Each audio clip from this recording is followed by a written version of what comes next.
Once, I guess now. One half shell. The other side was painted gold, by the way. It was actually, he did a pretty good job. Cleaned it out pretty good. How do you eat your oysters? Do you? I've never been a huge oyster guy, but I like it raw. Like raw, I guess. Okay. But not this time of year. No, probably not. Foster, you see y'all utilizing more two tight end sets this year compared to in the past. What would you compare it to maybe you with the Raiders or different type of offenses utilizing two tight ends?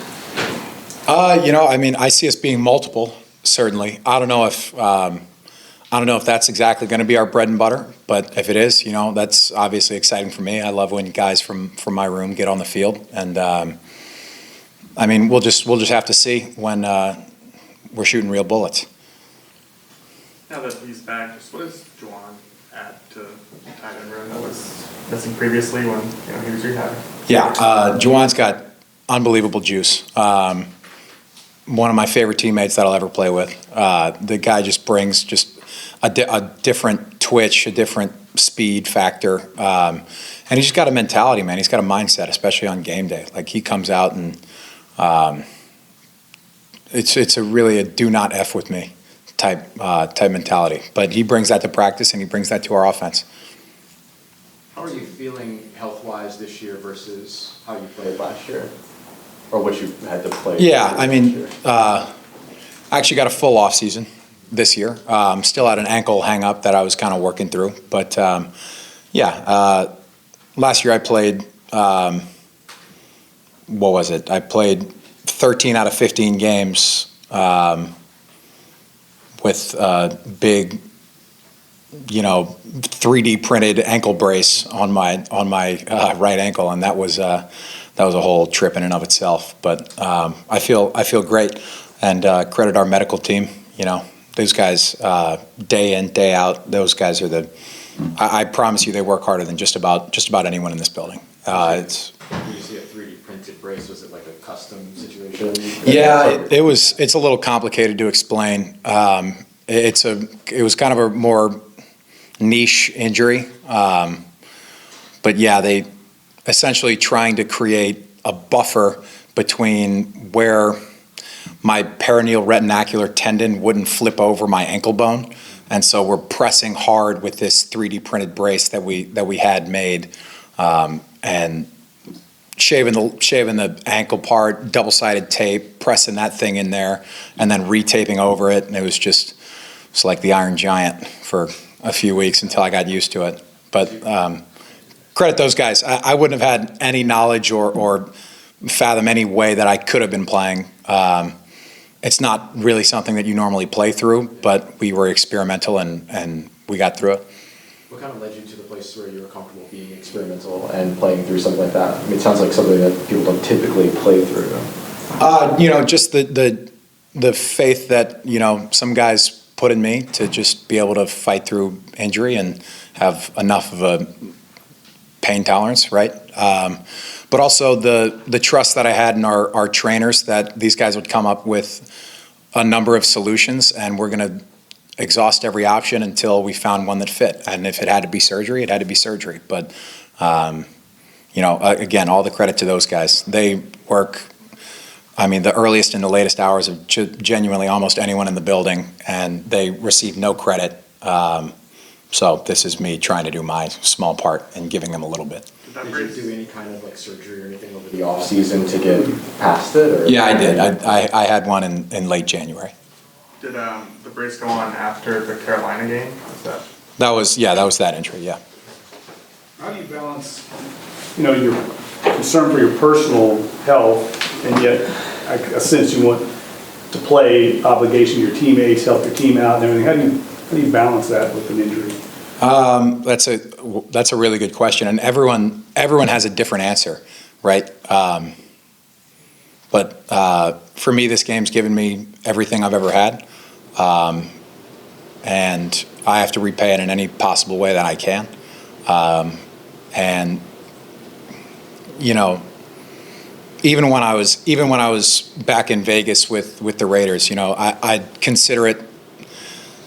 There's anywhere from 50 55 to 70,000 people are going to come and pay to watch you play football on a daily basis, and that's nothing that I ever could have dreamed of when I was 12 years old.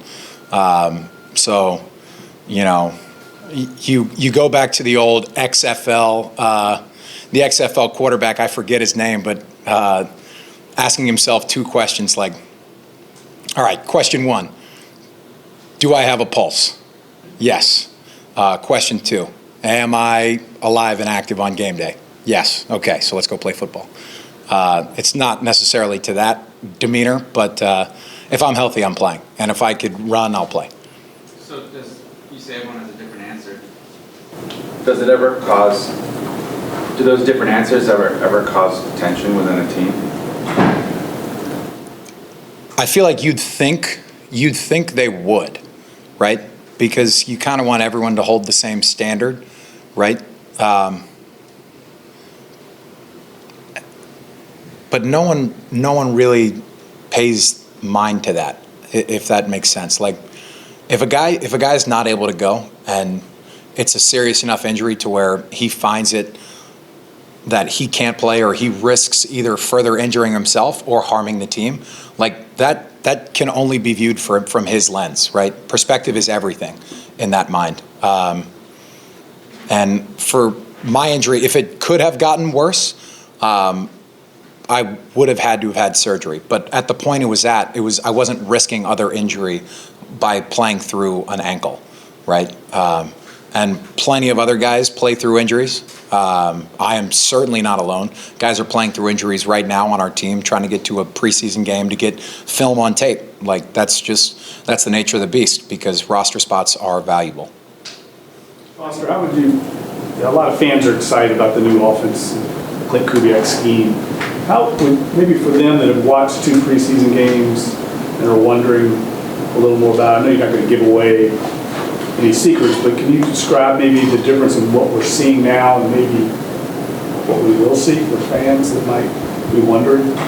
I'd say for Coach Kubiak, and generally for most of the league, guys are going to call their base scheme and a lot of their base fronts and coverages in the preseason, right? Because a lot of the times we're gonna call a lot of our bread and butter stuff, because we want to see, like, these new players, these rookies, first-year guys, like, how are you going to operate under our scheme, right? So we have a new coach, so it's the first year for all of us, right? So we all have to kind of understand how to operate with most of our base calls, right? Now, we're not going to go out there and call, like, 4 out of 6 passes that are on page, like, 205 in the pass install, right? But we're probably going to keep it to the front 50 pages of run and pass install books, and we'll figure it out from there. How valuable was that 95-yard touchdown trip against San Francisco from I guess, a development standpoint with the new offense? Yeah, for me, it was very valuable. I jumped off sides like an idiot on the very first play of the game. So I was really looking for something. If I only played 10 snaps and we went 3 and out for all of them, I was going to be furious. But no, all jokes aside, that was big, and it was great to see the offense in motion when we did have, you know, I won't call them live bullets, I'll call them rubber bullets. But, you know, we're bringing guys to the ground and we're tackling, and it was fun getting a taste of how he sees certain situations, and how Coach Allen wants to kind of call the game. And we'll see if we want to be that aggressive on 4th down and plus territory, but that's all something that we're going to have to come to in this preseason game and when the Bullets are live in week 1. How exciting it was just to see the running game going like it was on their drive, especially. It's awesome. You know, in this game, everyone's going to equate passing, right? You pass to score in this league. That's a no-brainer. And if you score more points than your opponent, you're going to win.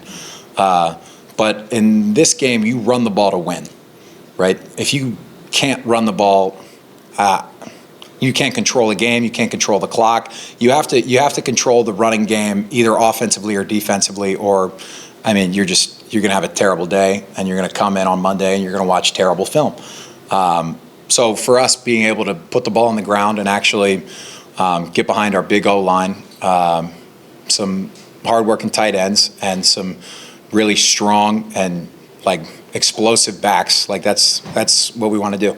And when we get a chance, we'll throw the ball over their heads. What was the response in the film review on your block on the toss crack? Yeah, it was good. No, it was a good play. He just, I got a good play. He was looking at the ball. It's a good snap. Is that the mentality that you want to bring to, the physicality and the mentality that you would like to see on the run game? Sure, yeah, but even more, that's my job, right? That's like, if you look at my job description, that's going to be in there, right? But then you see me, and that's great. But if you look on the outside, and I have the pin, right? But Cedric has the wall on the transportation series, and Ced's blocking a linebacker. So Ced goes in there, sticks his face in there. You got Lucas Patrick pulling around, and he pins his guy, and then 21 can just find an easy gap for a near explosive run. Like that's where it really gets fun, right? Where you have guys that are mismatched, and they are able to do their jobs effectively and efficiently. How does that carry over? Okay. Yeah. Going back to the way you colorfully talked about it, but plays like that, with the self-inflicted wounds were real drive killers for y'all last year. So how much of a boost was it, or what does it say about this team's progress in being able to overcome your own, drive killing for us to score like that? Yeah. No team in this league is going to go very far if they're playing behind the sticks. Right? You could do it as much as you want. Maybe one or two teams can operate really efficiently from back there. But that's not the type of football we're trying to play, and that's not really winning football. So for all 32 teams in this league, all 128 teams in the D1 AA, it's like that's pivotal, right? Like that's massive. At least you weren't lined up offsides, right? I've been there, yeah. Yeah. I wondered if you could just give us your perspective on Derek in his second year, and you've known him a long time as a teammate, and you're from here, and you probably have a really good sense of the fan attitudes towards him. How do you feel like all that's going? I mean, it's complicated, right? It's complicated, and I've been just about everywhere as a Saints fan through my entire life, right? From as early as I can remember, it was Aaron Brooks, but as late as I can remember, obviously it was Drew. And it's hard because there's an extremely high level of expectation.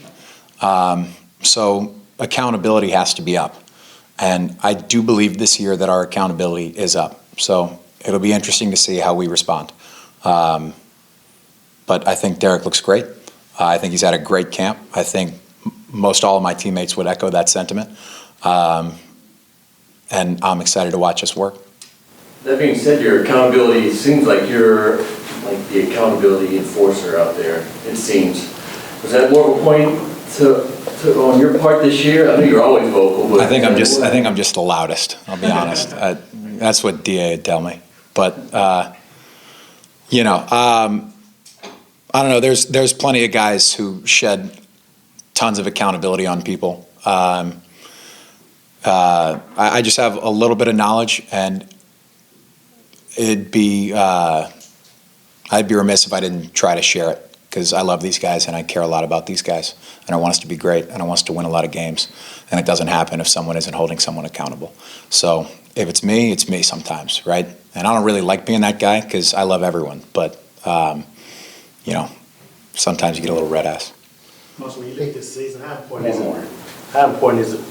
I mean, how badly do y'all want to just kind of do this win for DA, because to kind of quiet some of the noise around the city? Yeah, I mean, obviously there is a lot of noise, and again, back to expectations. We're a good football team with a good roster, with experienced players, and we need to make the playoffs, and we need to make a push in the playoffs, right?